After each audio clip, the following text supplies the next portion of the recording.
operario en Monterrey y uno en Detroit se paran frente a la misma máquina. Digo, en fábricas casi idénticas, fabricando exactamente la misma pieza para un automóvil. Sin embargo, al final de la semana, uno se lleva a casa una fracción del salario del otro. Y ante esto surgen de inmediato las narrativas de siempre, ¿no? Sí, claro, las típicas. Que si es explotación directa, que si son acuerdos comerciales injustos, y mucho ruido. Hoy vamos a quitarle el volumen a los gritos políticos para analizar la matemática fría y dura de por qué la economía global le pone ese precio al trabajo humano. Bienvenidos a este análisis a fondo. Es un terreno pantanoso, sin duda. Cuando los debates superficiales chocan con la realidad operativa de los mercados globales, pues la claridad suele desaparecer por completo. Totalmente. Esta sesión, estructurada como un seminario académico para estudiantes universitarios, será desarmar pieza por pieza el modelo ricardiano de comercio. Específicamente, el modelo de un factor. Exacto. Vamos a aislar las variables y entender los mecanismos de transmisión desde la base, apoyándonos en fuentes de economía internacional, sin tomar posturas ideológicas, claro, solo analizando los datos que tenemos. Ok, vamos a desempacar esto. Porque la promesa de entender cómo interactúan realmente dos economías requiere empezar desde los cimientos. O sea, el misterio central aquí para quienes nos escuchan es ¿por qué dos personas haciendo un esfuerzo similar en distintos países terminan con un valor de mercado tan distinto? Y para resolver este misterio, el modelo nos pide primero ignorar al resto del mundo. Literalmente, hay que mirar las capacidades productivas de cada nación por separado, lo que nos lleva directo al concepto de las fronteras de posibilidades de producción. Las famosas FPP, claro. Así es. Empecemos por definir a los actores. El modelo es elegantemente simple para aislar el efecto que buscamos. Tenemos a nuestro primer país, al que llamaremos simplemente el país local, y un segundo país que será el extranjero. Y para ilustrar, digamos que ambos producen únicamente dos bienes, ¿no? Queso y vino, que es el ejemplo clásico de los libros de texto. Queso y vino, sí. Pero ojo aquí. El ancla de todo el modelo son los requerimientos unitarios de trabajo. No estamos hablando de dinero todavía, estamos hablando de tiempo. Ajá. Es la cantidad exacta de horas de vida, de esfuerzo humano, que un trabajador necesita invertir para producir una sola unidad de queso o una botella de vino. Es como el límite de velocidad fundamental de una economía. Si toma, no sé, 1 hora hacer un bloque de queso, ese es un límite físico inquebrantable. Exacto. Y esos requerimientos de trabajo dictan la forma geométrica de lo que cada país puede hacer en total. La matemática aquí es implacable. Esa capacidad total forma la frontera de posibilidades de producción. La línea en la gráfica. Sí, y la pendiente de esta frontera está determinada precisamente por la proporción entre esos requerimientos unitarios. Se divide la cantidad de trabajo necesaria para producir queso entre la cantidad necesaria para producir vino. A ver, aterricemos esto con el ejemplo de nuestras fuentes. Se asume que el país local tiene una ventaja comparativa en la producción de queso, ¿verdad? Correcto. Visualmente, su línea de frontera es más plana. Digamos que tiene una pendiente de 1/2. Por el contrario, el país extranjero tiene ventaja en el vino, lo que hace que su frontera sea mucho más pronunciada, con una pendiente de 2. Fíjate que al revisar esto, se me ocurre una manera de visualizar esa pendiente. Actúa como un tipo de cambio interno de tiempo. O sea, si un país está aislado, esta pendiente te dice cuántas horas de hacer vino se deben sacrificar internamente para poder fabricar una unidad extra de queso. Es una analogía excelente. Sí, porque el país local tiene que sacrificar muy poco vino para hacer queso, por eso su pendiente es casi plana, de 1/2. Le cuesta poco en términos de oportunidad. Pero a ver, aquí quiero empujar un poco la conversación. Si a través de estas pendientes ya sabemos quién es mejor en qué y quién tiene la ventaja comparativa, la pregunta es cómo sabemos a qué precio van a intercambiar realmente estos bienes allá afuera, en el mundo real. Lo fascinante aquí es que esa es precisamente la pregunta que hace que el análisis sea tan riguroso. Digo, en las clases más básicas de introducción a la economía, el precio de intercambio simplemente se asume por conveniencia. Sí, el clásico. Te cambio una vaca por 3 toneladas de trigo. Y ya está. Exacto, y listo. Pero a este nivel universitario, para entender realmente las diferencias salariales, pues no podemos darnos ese lujo. Tenemos que abandonar el análisis de equilibrio parcial y construir una estructura de equilibrio general. Y para que la distinción quede clarísima, el equilibrio parcial es cuando miramos un solo mercado, como en un tubo de ensayo, ¿no? Ajá, aislando todo lo demás. Si analizamos solo el mercado de los zapatos, vemos la oferta y la demanda de zapatos sin importar lo demás que pasa en el mundo. Y el problema de mirarlo en ese tubo de ensayo es que ignora la escasez fundamental del universo. Los recursos son limitados. En este modelo, el factor de producción, que es la cantidad de trabajadores, es finito. No hay mano de obra infinita. Claro, pensémoslo así. Si tienes un pueblo con solo 100 trabajadores en total y de pronto decides abrir una fábrica gigante de queso, pues ¿quién se queda recogiendo las uvas en los viñedos? Nadie. O muy pocos. Exacto. Físicamente no se puede hacer crecer una industria sin encoger la otra.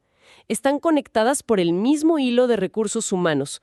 Un cambio en un mercado impacta automáticamente al otro. Es una analogía perfecta. Por eso, el modelo requiere construir curvas que capturen la relación entre ambos mercados simultáneamente. Así nacen la oferta relativa y la demanda relativa. Ya no ponemos dólares en el eje vertical de nuestra gráfica. Ahora ponemos el precio relativo. Que sería el precio del queso dividido por el precio del vino. Así es. Y en el eje horizontal ya no hay toneladas sueltas, está la cantidad relativa. Esta es la producción total de queso en ambos países dividida por la producción total de vino mundial. A ver, entrar en el mundo de lo relativo requiere ajustar un poco el cerebro, pero tiene sentido. Aunque lo que visualmente me descolocó por completo al revisar la fuente fue la forma de la curva de oferta relativa. Sí, es muy particular. No es una línea recta inclinada ni una curva suave hacia arriba como se dibuja habitualmente.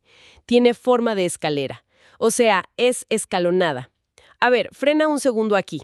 ¿Por qué la gráfica de oferta de repente hace pausas y se vuelve completamente horizontal en ciertos puntos? Eso desafía la intuición. Es normal que genere extrañeza al principio. La fuente utiliza temporalmente un ejemplo con datos más simples para explicar esto, basándose en un granjero y un ganadero. Con pendientes de 1/4 y 1/2, me parece. Exacto. Esos datos explican la forma de estos escalones. Los segmentos horizontales de esta escalera ocurren cuando el precio relativo en el mercado mundial iguala exactamente el costo de oportunidad interno de un país. O sea, igual a ese tipo de cambio interno de tiempo del que hablábamos hace rato. En efecto. Imagina que el precio mundial del queso coincide exactamente con lo que al país local le cuesta internamente producirlo en términos de vino. En ese instante, los trabajadores locales son completamente indiferentes. Les da igual. Les da exactamente igual fabricar queso o fabricar vino, porque el valor que van a recibir en el mercado global es idéntico a su sacrificio interno. Por eso la curva se vuelve plana y horizontal. El país puede decidir producir mucho queso y casi nada de vino, o todo lo contrario, y el valor total en el mercado global será exactamente el mismo. Entendido. Pero luego la gráfica avanza y llegamos a un segmento que es una línea recta hacia arriba. ¿Una pared vertical? El escalón de en medio. Sí. Esto ocurre justo en el medio de las pendientes de ambos países. Y aquí me surge una duda fuerte. Si el precio cae en este rango intermedio, ¿estás diciendo que la fuerza del mercado mundial obliga a un país a dejar de producir un bien por completo? Porque en la práctica eso suena brutal. Puede sonar extremo, sí, pero es el resultado inevitable de buscar la eficiencia máxima bajo las reglas de este modelo. Ese segmento vertical representa la especialización completa. Ok. Si el precio mundial se sitúa cómodamente entre el costo de oportunidad del país local y el del extranjero, cada nación se va al 100% con su ventaja comparativa. El país local dedica a cada uno de sus trabajadores a hacer queso, y su producción de vino cae a cero. El extranjero pone a toda su gente a hacer vino, y el queso cae a cero. Se puede visualizar como un motor que llegó a sus revoluciones máximas en esa configuración específica de recursos, ¿no? Como que ya no da para más. Buena imagen, sí. En esa línea vertical, la producción mundial total de queso y de vino se topa con un muro. Ya no hay un solo trabajador libre en el mundo para hacer más queso, ni uno solo para hacer más vino. Claro. La cantidad relativa se vuelve un número fijo, inamovible. Entonces, no importa si el precio relativo sigue subiendo dentro de ese rango, la cantidad física no puede aumentar. Por eso la oferta dibuja una línea perfectamente recta hacia arriba. Bien, entonces tenemos esta oferta relativa estructurada en claros escalones que nos dictan los límites de la producción mundial, pero nos falta la otra mitad del rompecabezas. La demanda. Exacto. Tenemos el contorno de los límites, pero no sabemos dónde se va a detener el precio exacto. Para encontrar el precio real al que van a comerciar en el mundo, necesitamos el comportamiento de la gente, del consumidor. Y ahí introducimos la demanda relativa. Y la curva de demanda relativa es mucho más amigable e intuitiva. Es la clásica curva con pendiente descendente. Va cayendo de izquierda a derecha por el puro y duro efecto de sustitución. Ajá, si está caro, no lo compro. Tan simple como eso. Si el precio relativo del queso sube drásticamente a nivel mundial, los consumidores dicen, un momento, esto está carísimo en comparación con una botella de vino, así que dejan el queso en el estante y compran vino. La cantidad relativa demandada de queso cae. Y el objetivo de poner estas dos herramientas, la oferta y la demanda relativas, en el mismo gráfico, es encontrar la intersección, el cruce exacto. Ahí es donde ocurre la magia analítica. El modelo plantea distintos escenarios dependiendo de dónde se crucen. El escenario normal, por así decirlo, o el más común en este análisis, es cuando la línea de demanda relativa cruza a la oferta relativa justo en esa pared vertical de especialización completa. Y cuando chocan ahí, el precio relativo mundial queda atrapado en algún punto intermedio entre las eficiencias de ambos países. Y el mundo opera con los dos países dedicados al 100% a lo que saben hacer mejor. pero, y esto me llamó mucho la atención revisando la documentación, se plantea un caso límite. Sí, la especialización parcial. Exacto. ¿Qué pasa si la demanda mundial se comporta de forma atípica? Digamos que de repente a nadie le gusta tanto el queso, la demanda cae drásticamente y la curva se desplaza fuerte hacia la izquierda. El cruce ya no se daría en la pared vertical, sino que chocaría en uno de los segmentos horizontales. Ese detalle es fundamental para comprobar la robustez del modelo. Si la demanda es tan baja que la intersección se da en el segmento horizontal que pertenece al país local, la dinámica cambia. El precio relativo mundial se desploma y se iguala al costo de oportunidad interno de ese país. ¿Y qué sucede físicamente con la gente trabajando? Pues el país extranjero sigue tranquilamente 100% especializado en vino, pero el país local choca con la realidad. No hay suficiente demanda para que todo su país haga solo queso, así que tiene que dividirse. Se ve forzado a producir ambos bienes, y ahí entramos a ese escenario de especialización parcial. Ya veo. Bueno, antes de dar el salto al gran tema final de política, vamos a hacer una recapitulación conceptual breve para amarrar esta cadena de causalidad en la mente. Y corrígeme si me equivoco en algún paso. Por favor. Claro, a ver. Todo inicia con los requerimientos unitarios de trabajo, que es básicamente qué tan rápido se produce algo. Esa velocidad define va pendiente de la frontera de posibilidades de cada país. Correcto. Luego, esas pendientes se convierten en los límites y los escalones de la curva de oferta relativa mundial. Al final, la demanda relativa entra al escenario, busca su cruce con esa oferta escalonada y en ese exacto punto de colisión se decreta el precio relativo mundial. Exactamente. Un precio que, en el escenario normal de especialización completa, va a caer entre 1,5 y 2, siguiendo nuestro ejemplo del queso y vino. ¿Es correcta la secuencia? La consistencia formal es impecable, de verdad. Has trazado perfectamente el mecanismo de transmisión desde el esfuerzo de un individuo hasta la fijación de un precio internacional. Ojo aquí, porque aquí es donde se pone realmente interesante. Porque hasta este momento de la conversación hemos estado acomodando piezas abstractas. Puras gráficas y conceptos. Sí, hablamos de cajas de queso, botellas de vino, líneas que suben y bajan en un gráfico. Pero a la gente común, al operario de Monterrey o de Detroit, del que hablábamos al principio, lo que le importa es cómo va a pagar la renta a fin de mes. Totalmente. Y ahí planteo la gran pregunta que prometimos responder en esta inmersión profunda. ¿Cómo se traduce toda esta abstracción geométrica al recibo de nómina de un trabajador?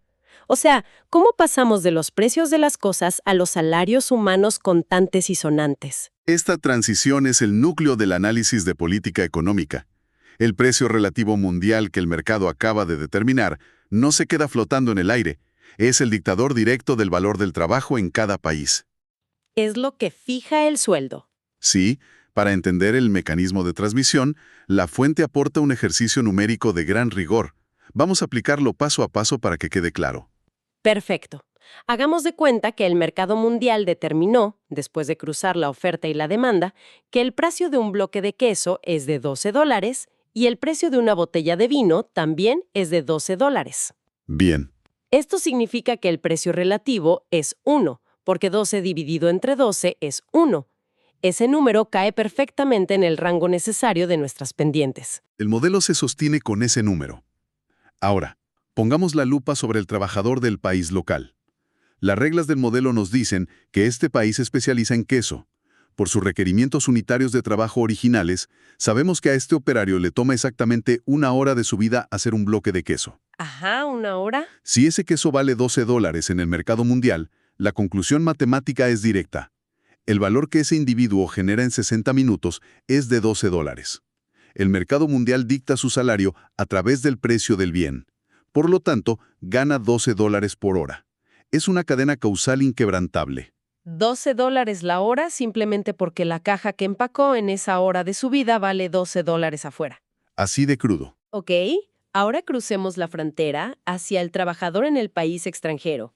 Ellos están especializados en vino, pero su requerimiento unitario de trabajo inicial dice que les toma 3 horas completas fabricar una sola botella de vino. Y aquí está la revelación central del modelo. Esa botella de vino también vale $12 en el mercado mundial, porque así lo determinó la oferta y la demanda relativa global. Pero si se requieren 3 horas de trabajo humano para producirla, ¿cuánto valor económico está generando ese trabajador por cada hora individual de su turno? Pues hay que dividirlo. Exacto. Está generando apenas 1/3 de esa botella cada hora. 1/3 de $12 son $4. Ese es el techo de su productividad horaria. Su salario será de $4 por hora. Entonces, vamos viendo. El país local gana $12 por hora y el extranjero gana $4. Si sacamos el salario relativo, dividiendo 12 entre 4, el resultado es 3. Los trabajadores locales ganan 3 veces más que los extranjeros. Si conectamos esto con el panorama general y con el debate actual, la estructura del equilibrio general aporta muchísima claridad a la política macroeconómica. Claro, el debate siempre es muy acalorado. Volvamos al escenario de la brecha salarial entre Estados Unidos y México que mencionaste al inicio. Hay voces constantes argumentando que los tratados de libre comercio tienen el propósito oculto de aprovecharse de trabajadores en países con salarios bajos. Y del otro lado también, que son estrategias para despojar de su riqueza a los países con salarios altos, llevándose las fábricas. Exactamente. Hay argumentos fuertes de ambos lados. Y es importante recalcar, para quienes nos escuchan, que como analistas en este seminario no validamos ni descartamos las ideologías de fondo.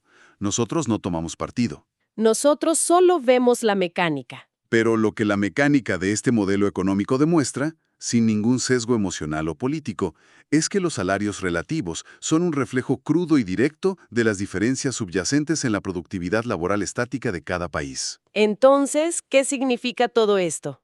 Que todo regresa a los requerimientos unitarios de trabajo, o sea, a qué tan eficientes son los procesos con el cronómetro en mano en cada fábrica, en cada país. Totalmente. Para que quede claro, la diferencia salarial en este modelo no nace de la explotación arbitraria o de un castigo internacional contra una nación, sino de la eficiencia técnica y de las matemáticas. A un trabajador le toma 1 hora generar $12 de valor, al otro le toma 3 horas generar la misma cantidad de valor internacional. ¿Es pura productividad medida en tiempo? La brecha salarial de 3-1 no es una falla del sistema ni un acuerdo turbio. Es el reflejo matemático del tiempo necesario para crear valor en sus respectivos sectores especializados. ¡Wow! Y esto cambia por completo la perspectiva al leer las noticias o escuchar debates políticos. Quita la venda del discurso superficial. De verdad, muestra que, bajo los parámetros estrictos del modelo de un factor, los salarios no son números mágicos que alguien impone por maldad detrás de un escritorio en un país lejano. No lo son. Funda y orgánicamente anclados a la velocidad y eficiencia con la que se produce el bien que un país envía al mercado global. Si produces valor lento, la hora de tu vida vale menos en el agregado mundial. Es una síntesis brillante que captura el espíritu de la economía internacional clásica. Lo que aporta el modelo ricardiano a este debate es la arquitectura completa. Ayuda a entender que la eficiencia de un operario midiendo sus minutos en una fábrica aislada no es un evento solitario. Todo repercute. Todo. Esa eficiencia individual forma la frontera de posibilidades. La frontera, al sumarse, delimita la oferta mundial. Esa oferta escalonada se enfrenta a la demanda global para establecer los precios relativos, y esos precios retornan, como un boomerang, para convertirse en el salario de ese mismo operario. Es un circuito cerrado, lógico y sobre todo racional. Es asombroso cómo se conecta todo. Pasamos de ver un recibo de nómina como un simple papel administrativo a entender que es, en realidad, el resultado final de un choque tectónico de fuerzas de oferta, demanda y tecnología global. Sí, es como desarmar un reloj y entender cada engrane. Pero es crucial dejar algo sobre la mesa antes de terminar. Entender esta maquinaria no significa que el destino esté sellado para siempre para un país. A ver, explícame eso.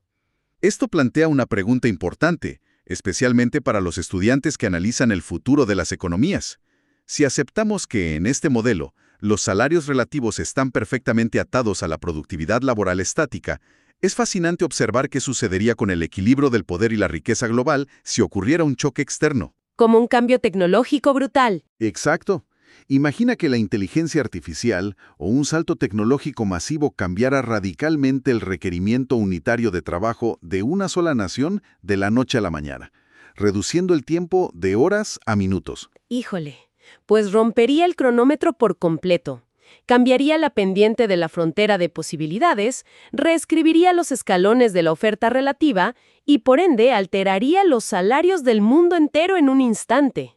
Literalmente reescribiría el mapa de salarios relativos globales. Definitivamente es una variable que hace repensar todo el panorama y que da para mucho análisis futuro. Hay muchísimo material analítico para seguir explorando sobre cómo se mueve realmente la maquinaria de la economía global, y esperamos que esta sesión les haya dado las herramientas para empezar a hacerlo por su cuenta.